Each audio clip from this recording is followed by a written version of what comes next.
that's the negative charge. And the red is like a party, and that's positive.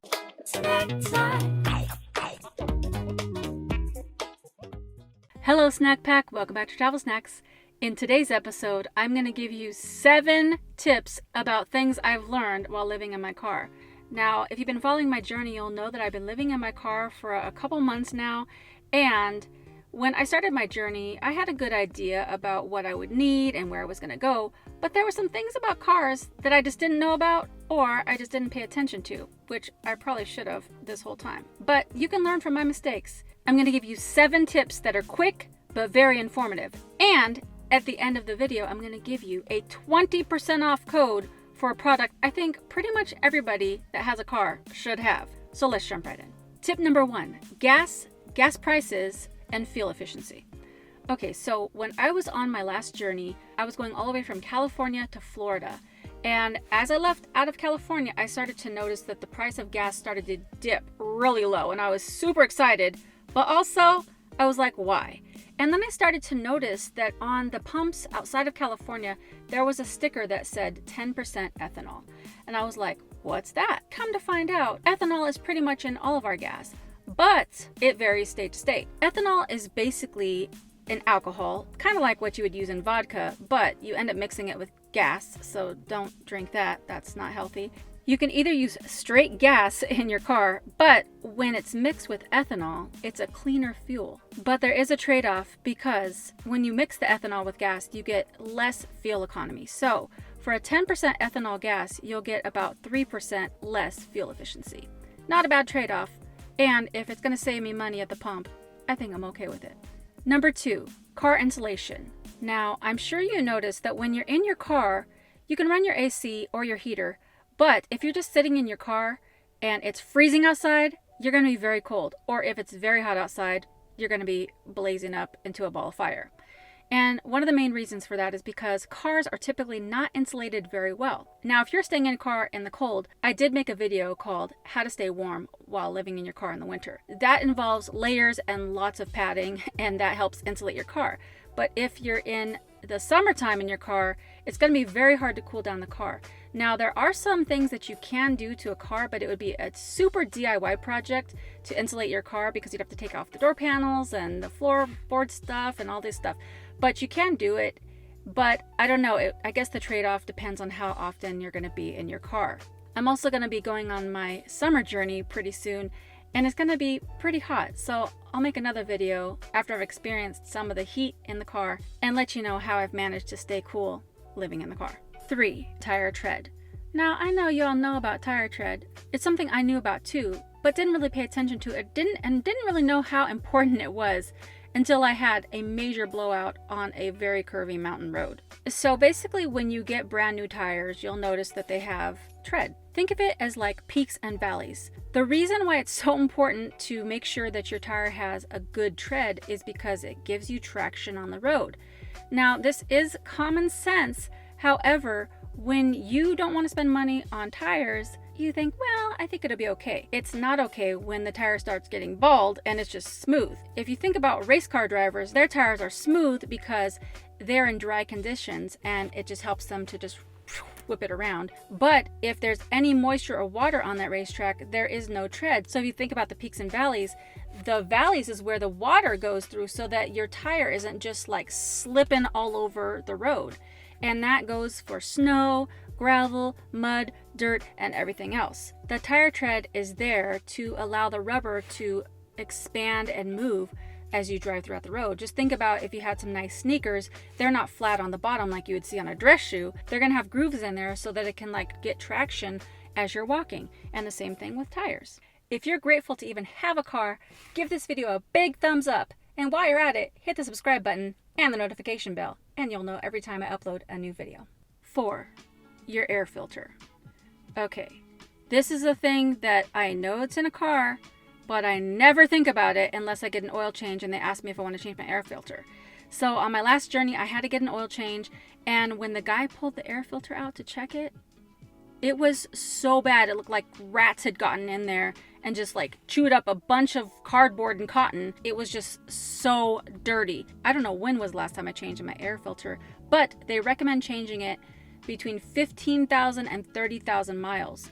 Now, of course, when I was getting my oil changed and he asked me if I wanted him to change it, I was like, how much? And he's like, $40. And I'm like, no, because I know I can buy an air filter at O'Reilly's or AutoZone for like $15. And I'm a pretty handy person, so I know I can do it myself. There's 2 ways to change an air filter. It depends on the type of car you have. So it's either under the hood or in like behind your glove compartment. And mine is the kind behind my glove compartment. So I am going to go and get an air filter and change it myself. Air filter is so important, which I didn't really stop to think about before, because there's a lot of dust and dirt, pollen and pollution in the air. And you don't want that coming into your car when you're driving. You want to breathe in very nice, clean air. Tip number 5. And this is actually the tip that prompted me to make this video, because this one was so mind-blowing to me.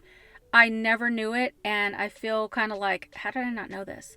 But how car batteries actually work. I've actually asked this question to a few people, and many people did not know this, so I'm going to explain it to you quickly. So first of all, I thought that a car battery was just like a regular battery, like a Duracell or an Energizer, where you buy the battery and it's just filled up with whatever's in a battery, and then over time it just like slowly depletes, as you drive your car. What I did not know was that a car battery is more like a rechargeable battery.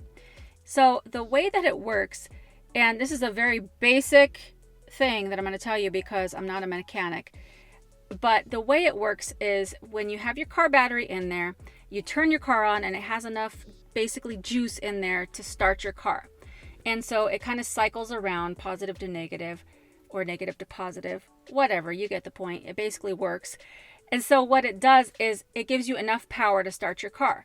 Now that's when the alternator comes in, and the alternator basically assists the battery, and it twirls around and it adds more energy and more juice into the battery, so that it's basically building up the energy level of the battery, and that's how the battery gets charged up. I did not know that. So what happens is, if you are driving around and your alternator is doing its job, then when you shut the car off, it has enough juice in there. So if you sit in your car and have your lights on, have the radio on for just a short time, it's fine. It has enough charge. On the flip side, if you let your radio run for quite a while, or leave your lights on, or let your car sit for quite a while, the charge decreases, and then you try to turn your car on and you get the dreaded click, click, click. And that's when you know you're in trouble. Congratulations, you played yourself. If you watched this video and this video, you'll know that on my last journey, my car broke down 2 times because I sat in my car editing videos for like 4 and 5 hours at a time with my car, not the engine turned on, but the car on enough to get like the radio going and stuff like that. Then when I went to turn my car on, it didn't start. So the good people at Amazing Power watched those videos and did not want me to get in that situation ever again. So they were generous enough to send me the 2500A portable jump starter. This thing is awesome. Now, so far my car hasn't died again, so I'm not going to really be doing a demonstration, but I will be bringing this on my next road trip and all my road trips. It's a nice portable solid case, so it's very compact and easy to take along on my journey. And then when I do this, you have everything you need in here. It's awesome. So this is the actual unit. It's pretty slim. It comes with this, the charging cables, and then this. Basically, you can charge this thing up, and it's great for any type of emergency when your battery just won't start. Now, a little tip, if you forget which clamp goes to which, the black is for the negative and the red is for the positive. The way I remember it is that the black one is like if you're moody or like in an emotional mood, then you're being negative, and it's just like that's the negative charge. And the red is like a party, and that's positive. So that's what I remember this. So all you do is plug this into here, put these on, and then you start your car, and then it's gonna pop on, and then you don't have to call AAA. So that's great. The other thing is that this thing is also a charger, so it'll charge your electronics as well. It's like a 20,000 mAh, so you can charge your phone and up to 3 electronic devices at one time.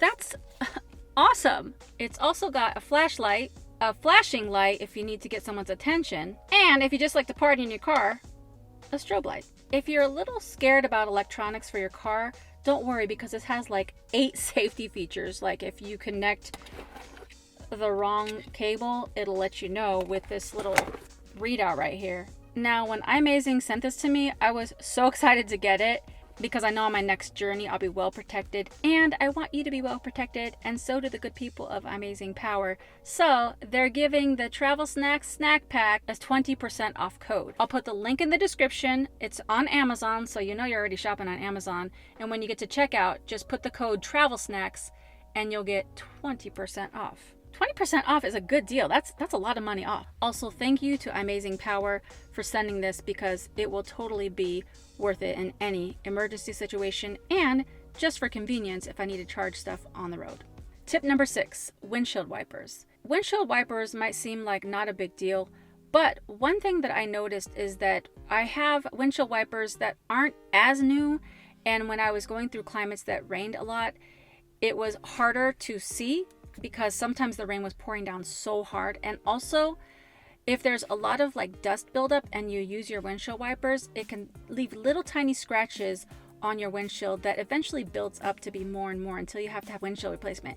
And recently I just checked into how much that would be, and it was like $850 for a windshield. I thought it was like $100. No, these fools wanted like $850. No. So keep up on your windshield wiper maintenance. And tip number 7, oil and oil changes. Now, this seems like super common sense, and I know about oil changes, but when you're traveling a lot, especially on long road trips, it's like you get the little tag up here on your windshield that says when you need to get a new oil change, but sometimes they only list the date that you need to get an oil change. But if you've been driving a lot of miles, then your oil is going to run out more quickly, and also in hot temperatures as well.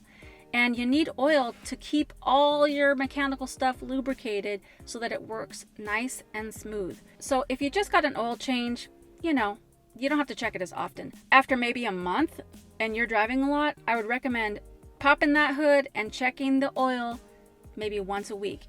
And it's very easy to do. Don't be afraid of it. Just pull the dipstick out, and there's little notches that tell you how much oil is in there. And if it's to the very bottom, it's time for an oil change. I know that's an expense, but if you want your car to run smoothly, it's worth it. Take care of your car, and your car will take care of you. And especially if you live in your car, because it's home sweet home. Snack time. Snack time.